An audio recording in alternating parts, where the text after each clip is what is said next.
जम्मू कश्मीर में इस साल के अंत या फिर अगले साल विधानसभा चुनाव होने वाले हैं। अभी चुनाव आयोग की तरफ से तारीखों का ऐलान नहीं हुआ, लेकिन सरगर्मी से ही ये जान पड़ता है कि चुनाव होंगे और उसी का नतीजा है कि घाटी की सियासत में कुछ बदलाव के संकेत मिलने लगे।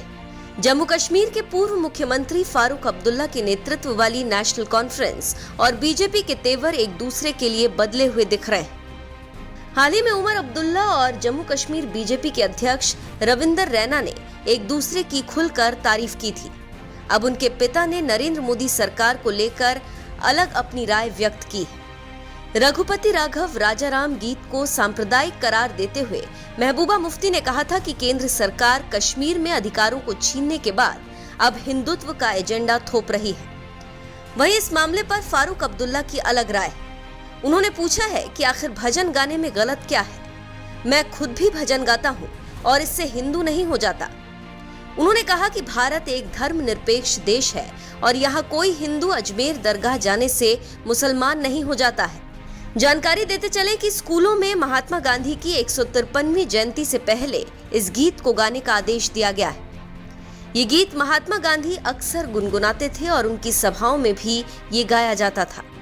ईश्वर अल्लाह तेरो नाम जैसी इसकी पंक्तियों को सांप्रदायिक एकता के लिए अहम माना जाता रहा है। इससे पहले उमर अब्दुल्ला और रविंदर रैना ने एक दूसरे की खुलकर तारीफ की थी। रैना ने उमर अब्दुल्ला को केंद्र शासित प्रदेश के शीर्ष राजनीतिक नेताओं में एक रत्न करार दिया था। रैना ने कहा था, जब मैं उमर अब्दुल्ला के साथ विधानसभा का सदस्य बना तो हमने एक इंसान के रूप में देखा कि उमर अब्दुल्ला जम्मू कश्मीर के शीर्ष राजनीतिक नेताओं में एक रत्न है, इसीलिए हम दोनों दोस्त भी हैं।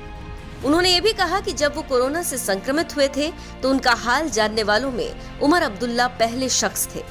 उन्होंने फोन कर उनका हाल जाना था।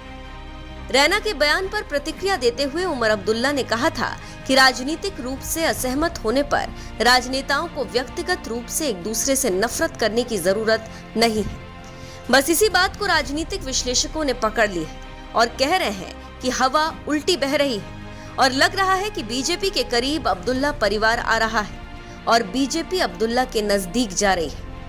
उनका तर्क है कि पहले रविंदर रैना और उमर अब्दुल्ला की एक दूसरे की तारीफ और अब मोदी सरकार को लेकर महबूबा के स्टैंड से अलग फारूक अब्दुल्ला के बयान कश्मीर की राजनीति को लेकर नए संकेत दिखा रहे हैं। आगामी लोकसभा और विधानसभा चुनाव से पहले दोनों दल गठबंधन कर सियासी पंडितों को चौंका सकते हैं।